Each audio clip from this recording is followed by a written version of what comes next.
Bonsoir à tous et bienvenue sur le plateau d'Un Cœur qui écoute votre émission de spiritualité. Ce soir, je vous invite à faire la rencontre d'Amina Willou. Bonsoir Amina. Bonsoir Cyril. Merci d'être venue des Bouches-du-Rhône, notamment pour nous présenter votre livre « Et si ta vie comptait aussi ?» parce qu'il n'y a pas d'erreur. J'informe les téléspectateurs que vous êtes psychologue et neuropsychologue, que vous avez la trentaine, que vous avez une charmante petite fille qu'on voit en couverture du livre. Mais surtout, vous êtes venu pour nous raconter votre rencontre avec le Seigneur, tout simplement. Et juste avant, je vais vous demander de nous lire un extrait de texte de votre choix. Très bien. Donc, merci. Le texte que j'ai choisi est celui de l'évangile de Luc, au chapitre 5, du verset 17 à 26. Un jour que Jésus enseignait, il y avait dans l'assistance des pharisiens et des docteurs de la loi, venus de tous les villages de Galilée et de Judée, ainsi que de Jérusalem, et la puissance du Seigneur était à l'œuvre pour lui faire opérer des guérisons. Arrivent des gens portant sur une civière un homme qui était paralysé. Ils cherchaient à le faire entrer pour le placer devant Jésus.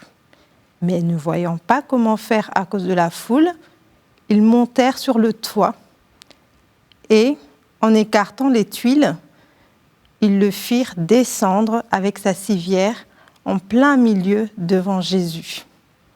Voyant leur foi, il dit « Homme, tes péchés te sont pardonnés. » Les scribes et les pharisiens se mirent à raisonner. « Qui est-il, celui-là ? Il dit des blasphèmes. Qui donc peut pardonner les péchés ? Sinon Dieu seul. » Mais Jésus, saisissant leurs pensées, leur répondit : « Pourquoi ces pensées dans vos cœurs ? Qu'est-ce qui est le plus facile ? Dire tes péchés te sont pardonnés ou dire lève-toi et marche ? Eh bien, afin que vous sachiez que le Fils de l'homme a autorité sur la terre pour pardonner les péchés, Jésus s'adressa à celui qui était paralysé. « Je te le dis, lève-toi, prends ta civière et retourne dans ta maison. » À l'instant même, celui-ci se releva devant eux, il prit ce qui lui servait de lit et s'en alla dans sa maison en rendant gloire à Dieu. Tous furent saisis de stupeur et ils rendaient gloire à Dieu. Remplis de crainte, ils disaient : nous avons vu des choses extraordinaires aujourd'hui. Pourquoi avez-vous choisi ce texte, Amina ? J'en avais plusieurs. J'en avais plusieurs en tête. Et aujourd'hui, comme on veut parler de foi, ce texte m'a particulièrement saisie, car ces personnes font preuve de foi en cherchant des moyens, j'ai envie de dire, extraordinaires pour arriver à leur fin. Vous êtes qui là-dedans, dans cette histoire ? Vous êtes en train de tenir la corde ? Vous êtes dedans parce que c'est vous qui voulez être soigné ? Vous êtes autour ? Vous êtes en dessous ? Vous êtes où ? J'observe. Je suis dans la foule et je vois ces personnes qui savent où ils veulent. Exactement. Voilà. Je suis dans la foule et j'observe ça. Alors Amina, pour commencer cette émission, j'ai besoin quand même que vous me disiez d'où vient ce joli nom et qu'est-ce qu'il veut dire. Amina Willou. Oui. Amina veut dire Amen en Swahili, qui est donc une langue parlée en République démocratique du Congo, d'où je viens, je suis née là-bas. Donc Amen, que la volonté de Dieu s'accomplisse. Et Willou en Kiyombe, donc c'est un dialecte donc du Congo, veut dire j'ai entendu, ou j'ai écouté. Oui. Vous auriez été un garçon, on vous aurait appelé Samuel en fait. Voilà. C'est bien ça, je demanderai à mes parents. D'accord. Alors, donc vous êtes né au Congo, du côté de Kisangani, c'est ça ? C'est tout à fait ça, oui. À cette époque-là, vous êtes dans une famille chrétienne, pas chrétienne ? Je suis dans une famille chrétienne pratiquante. On va à l'église tous les dimanches. Et vous avez une éducation chrétienne ? J'ai eu une éducation chrétienne. D'accord. Et à 18 ans, vous quittez votre pays ? À 18 ans, je quitte mon pays et du coup, pour venir faire mes études en France. Oui, c'est ça. Dans quel coin? J'arrive sur l'île, parce que ma sœur aînée vit sur l'île, mon frère également. D'accord. Alors, l'île, le climat de l'île, ça a été un petit peu un choc déjà? Oui, pas que le climat. Au Congo, je suis très entourée. Les parents sont très présents. Ils nous accompagnent dans toutes les démarches. Et j'arrive à Lille à mes 18 ans. Et il fait froid, il fait très froid, mais pas que. Je dois finalement être autonome. Et chose que je n'ai pas appris Ah non, là, vous avant. viviez dans cette maison avec les parents, la famille, les plus anciens, limite des cousins, des gens qui s'occupent du jardin, du gardiennage, et c'est tout le monde qui vit ensemble, et vous appelez tout le monde oncle ou tante. Voilà, donc c'est vraiment la vie sociale très développée, et là, c'est ça. Toute seule. Bon, j'ai ma sœur et mon frère ici également, enfin je veux dire en France, à Lille, donc je ne suis pas complètement toute seule, mais assez déracinée quand même. Et alors là, vous vous accrochez à quoi? À votre téléphone, mais sinon... Pas encore d'ailleurs. Là, je m'accroche. Est-ce que je m'accroche? Je ne sais pas. Je me perds plutôt parce que c'est compliqué. Et j'ai fait des études de médecine que que je ne réussis pas. J'ai des problèmes de santé. Je m'accroche aux parents au Congo. Mais c'est compliqué. En ce moment-là, les téléphones portables, c'est pas encore ce que c'est aujourd'hui. Et voilà, je suis vraiment... j'essaye de me débrouiller, en tout cas, mais difficilement. C'est une grande expérience de solitude? Une grande expérience de solitude, d'échec. Et d'ailleurs, j'ai pas précisé, au Congo, j'ai pas non plus l'habitude de prendre des décisions toute seule. Voilà, je suis vraiment couvée. Alors qu'ici, voilà, je suis un petit peu lâchée. Il faut faire des démarches administratives pour les papiers, pour avoir le renouvellement tous les ans du titre de séjour.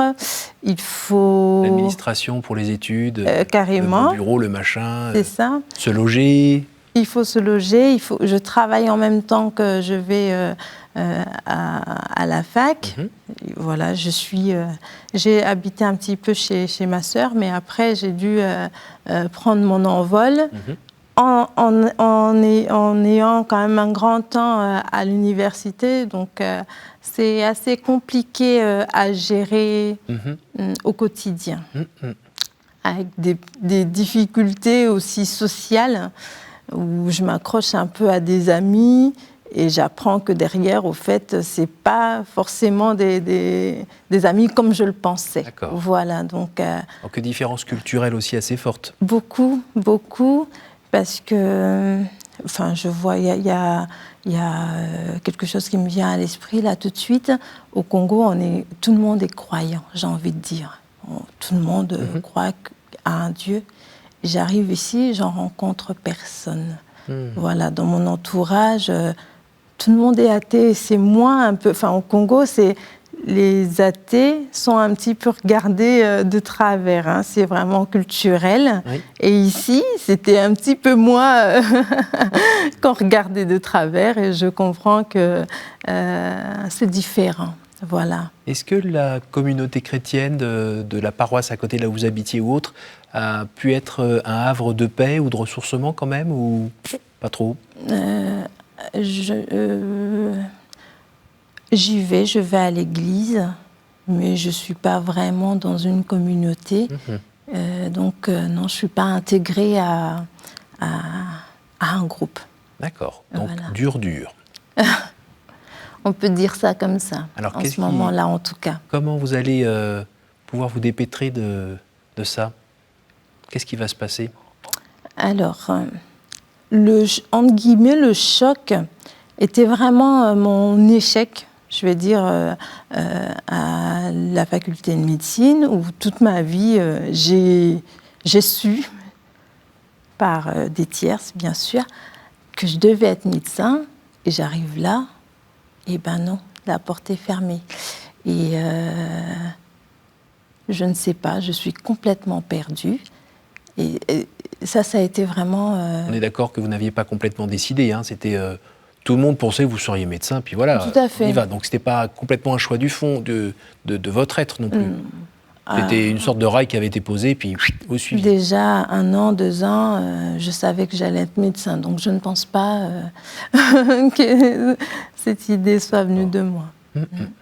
Donc déjà l'échec en pleine figure, qui va vous ouvrir les yeux sur quelque chose? Pas du tout, pas du tout. Qui va juste vous assommer? Carrément. Carrément. Je prie, hein, je continue de prier, mais Dieu n'est pas celui qui va régler mes problèmes, en tout cas. Voilà, c'est lui à qui je demande les comptes. Pourquoi? Voilà, donc ça ne m'ouvre pas les yeux du tout. Alors, comment vous faites pour rebondir après cet échec? Oui, donc je vais en biologie, parce que finalement, on me permet de rentrer en 2e année, donc j'ai l'impression d'avancer un petit peu, et j'avance en errance, j'ai envie de dire, mais j'avance quand même. Et je me rends compte que ça ne me satisfait pas dans le sens où je ne me sens pas épanouie dans ma vie et je ne sais pas où je vais. Voilà. Et finalement, j'ai fait un stage donc, pendant mon parcours académique en biologie où j'ai rencontré une dame qui m'a demandé comme ça, comme si c'était... Pour moi, j'ai pris comme une révélation, pourquoi vous ne faites pas de la neuropsychologie? La psychologie, ça a toujours été un champ, un champ qui m'intéressait. Et la neuropsychologie, je ne connaissais pas. Donc, de fil en aiguille, j'ai remarqué que ça se rapprochait un petit peu finalement de ce que je voulais faire en médecine. Je me suis dit, pourquoi pas? Et j'ai commencé la neuropsychologie. Alors, le parcours. dites-nous gentiment, qu'est-ce que la neuropsychologie? Oui, donc la neuropsychologie, c'est une science qui étudie les fonctions cognitives supérieures dans leur rapport avec le cerveau. Ça veut dire, concrètement, on veut savoir où se situe la mémoire, la concentration, le langage dans le cerveau, grosso modo. Hein. Donc la synapse, les névroglies, les dendrites, tout ça, c'est votre terrain de jeu. Tout à fait. Donc vous avez fini par trouver un petit peu votre voie? En tout cas, avancer plus positivement. Voilà. Votre vie de foi, à ce moment-là? Ma vie de foi, en ce moment-là, comment vous dire? Je n'ai pas vraiment de moment où il y a eu un clivage entre avant et après. Hein. Je n'ai pas vraiment de point, mais ça évolue. Finalement, la vie de foi évolue. À partir du moment où, avant de retourner en neuropsychologie, c'est peut-être en ce moment-là que je me suis rendu compte que, d'ailleurs, j'étais en Master 1 en biologie et j'ai repris en licence 2 de psychologie. C'est en ce moment, j'étais vraiment dévastée, et c'est en ce moment-là... Marche arrière. Tout à fait. C'est en ce moment-là que je me suis dit, Seigneur, mais qu'est-ce qui se passe? Là, aujourd'hui, je vais arrêter de dire pourquoi, mais je vais plutôt m'abandonner complètement, parce que je n'avance pas, je ne maîtrise pas. Et donc là, à partir d'aujourd'hui, je te fais confiance. D'accord, c'est voilà, ça. C'est pas vraiment... je m'abandonne, je laisse tomber et je m'écroule. C'est Seigneur, je te remets un peu les clés de la maison, c'est ça. La voiture, et puis on va rouler ensemble. C'est ça, je me suis perdue. Depuis, je ne sais pas où je vais. Est-ce que tu peux me conduire? Il conduit bien? Très bien. Il conduit très bien parce que les choses se font petit à petit. Et je rencontre des personnes très aidantes dans mon parcours. Et j'évolue vraiment dans le sens positif, et je m'ouvre. Vraiment, Donc la paix revient un peu, la paix revient, la joie aussi un peu, la joie la aussi. gaieté. Oui. Et je trouve une place. Je trouve une place. Je ne me juge plus. Je ne me regarde plus, j'ai envie de dire, Oui. et je m'ouvre au monde. Je vois qu'il y a un monde dans tout ça. Il n'y a pas que moi, déjà. Vous étiez obnubilé par vos douleurs, vos souffrances, votre mal-être.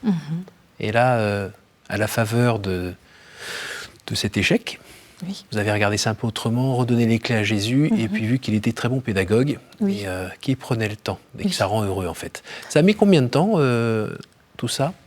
Eh bien, 4 ans. Oui. Et quand vous relisez cette histoire, vous avez l'impression d'avoir raté quelques perches qui vous avaient été tendues? Tellement vous étiez concentré. Pas forcément. J'ai l'impression que c'était bien. C'était un parcours... je ne comprenais pas sur le coup, mais aujourd'hui, c'était juste parfait. Alors, les fruits de ces épreuves, hein, aujourd'hui, quels sont-ils? Aujourd'hui, je suis psychologue. Et il y a... Enfin, je pense que si je n'étais pas passée par toutes ces phases, Oui. je n'aurais pas été la même personne. Donc, ça a été très compliqué. Et j'ai envie de dire heureusement. J'ai envie de dire heureusement. Sur le coup, j'étais pas dans le même état d'esprit, mais avec le recul, c'est ce qui me permet aujourd'hui de vivre pleinement. Et c'est un moteur finalement pour ma vie d'aujourd'hui. J'imagine que ça a aussi développé votre empathie, votre capacité à comprendre ce que les gens viennent vous dire éventuellement. Carrément. Vous êtes plus ou moins passé par là. Oui. Et puis vous êtes forcément décentré, puisque vous êtes... voilà. Et comment vous continuez à vous abreuver à cette source qu'est le Seigneur, pour pas, comme tous les êtres humains, oublier gentiment et puis reprendre un peu votre vie toute seule Déjà, tous les jours, j'ai choisi, donc moi personnellement, de prendre Jésus pour modèle. Donc, tous les jours, je me demande, à chaque fois, par exemple, dans mon métier, je dis à Dieu, aujourd'hui, je voudrais que ce soit toi que la personne rencontre à travers moi. Donc, c'est ça qui me motive. Qu'est-ce que je pourrais apporter? Donc, dans la vie de tous les jours, c'est ça que je véhicule et ce qui me fait me lever le matin en me disant, voilà, qu'est-ce que je peux apporter à l'autre aujourd'hui? Voilà. Vous avez la chance d'avoir une petite fille.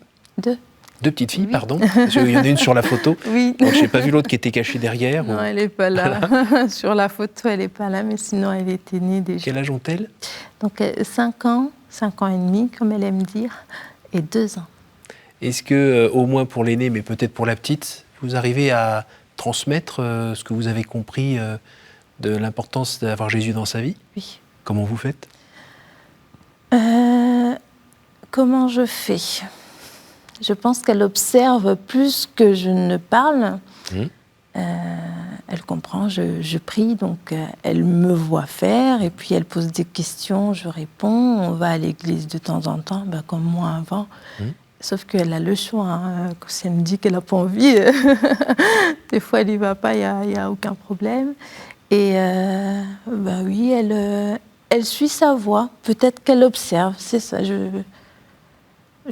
dirais ça comme ça. Donc vous avez écrit ce livre, et Si ta vie comptait aussi, parce qu'il n'y a pas d'erreur. Pourquoi avez-vous choisi d'écrire ce livre et qu'est-ce qu'on y trouve? Oui, donc Et si ta vie comptait aussi, parce que longtemps j'ai cru que la mienne ne comptait pas. Et parce qu'il n'y a pas d'erreur, c'est parce que je le pense vraiment, que chaque parcours est différent et chaque parcours peut enseigner énormément de choses à tout le monde. Donc c'est vraiment dans ce but-là de faire prendre conscience aux personnes qui ne le savent pas encore, qu'ils peuvent vraiment faire quelque chose de leur vie et quelque chose dont ils seront fiers. Et ça, c'est pas une vue de l'esprit, c'est pas la méthode Coué, c'est quelque chose que vous avez expérimenté vous-même. Carrément. Et donc dans ce livre, vous parlez un petit peu de Dieu? Un peu beaucoup. Un peu beaucoup. Donc je parle déjà de ma foi dans l'enfance, je parle de moi, c'est un petit peu autobiographique également, mais également des connaissances que j'ai acquises tout au long de mon parcours, aussi bien universitaire que privé. Oui, il y a des petits passages limite de Personnel. culture générale à certains passages. Je l'ai voulu assez... Je suis scientifique, mon mémoire ne ressemble pas du tout au livre, mais je l'ai voulu assez non conforme aux normes. Donc voilà, c'était moi qui m'exprimais comme je l'entendais. Qu'est-ce que vous auriez envie de nous dire là, avec votre esprit aussi scientifique, sur Jésus, sur Dieu? Qu'est-ce que vous auriez envie de nous dire de votre connaissance? J'ai envie de dire que pour moi, Dieu est amour. C'est ce que j'ai appris. Il n'y a pas... Dieu ne punit pas, Dieu n'est pas un humain pour fonctionner comme nous. Et puis Dieu, ce que j'ai appris aussi tout au long de mon parcours, c'est que Dieu est dans nous, dans chaque personne. Parce que moi, avant, je pensais qu'il y avait un Dieu dans le ciel. Pour moi, le ciel, c'était là-haut, qui était assis sur son trône et qui nous regardait. Voilà. Mais avec le temps, j'ai compris que Dieu était cette partie de moi, Dieu était cette partie de vous. Le matin, il y a eu, on dit en lingala, Ngana kita Nzambe amata. C'est pour dire que moi, je m'abaisse et que Dieu se lève en moi. Voilà, c'est vraiment quelque chose que j'aimerais transmettre, qu'en fait, on est tous des petits dieux et on peut tous prendre pour modèle Jésus. En tout cas, moi, c'est ce que j'ai choisi de vivre dans mon quotidien. Merci Amina, on arrive déjà à la fin de cette émission. Je vais vous demander de me dire un chiffre entre 1 et 8 pour que je vous pose par 3 fois une des questions qui s'y trouvent. 4. Quelle est votre prière préférée? Ma prière préférée. Dans les chants, plutôt. C'est les chants. Chanter. Oui, chanter, oui. Entre 1 et 7? Pardon? Vous pouvez me dire un chiffre entre 1 et 7? Entre 1 et 7, un autre 6, au hasard. Si vous pouviez emmener 3 objets au paradis, ce serait? J'aimerais ne pas partir avec des objets au paradis. Donc, ça servirait à rien. Je ne sais pas à quoi ça pourrait me servir. Oui, je ramènerais plutôt, j'ai envie de dire, les personnes que j'ai rencontrées sur le chemin. Et puis plein d'amour. Non, je ne ramènerai pas d'objets. Je ne sais pas quoi ramener au paradis. Entre 1 et 6? 2. Quelle image vous faites-vous du paradis? Ben, j'ai les 2 images parce que là, quand je vous ai répondu au paradis, c'était finalement après la mort, dans l'au-delà. Et l'image que me fait du paradis, c'est, comme je l'ai écrit dans mon livre, ici, c'est tout de suite même, on peut vivre dans le paradis comme dans l'enfer. Le paradis, c'est une vie d'amour. Peu importe où, j'ai envie de dire. Merci beaucoup Amina. Merci à vous. Merci encore d'être venue des Bouches-du-Rhône, dans le froid polaire. C'est clair. Pour nous partager, avec grand plaisir. Partager votre expérience spirituelle. Je rappelle le titre de votre livre, « Et si ta vie comptait aussi, parce qu'il n'y a pas d'erreur ». C'est de l'auto-édition, je pense. Oui, tout à fait. Voilà, on peut le trouver où? Sur Amazon pour le moment. Et puis sinon, moi, je peux envoyer également quelques exemplaires. Très bien, merci beaucoup. Merci à vous tous pour votre fidélité. Vous pouvez retrouver ce programme sur notre site www.ktotv.com. Je remercie la technique qui nous a permis de réaliser cette émission. Et je vous dis tout simplement à la semaine prochaine.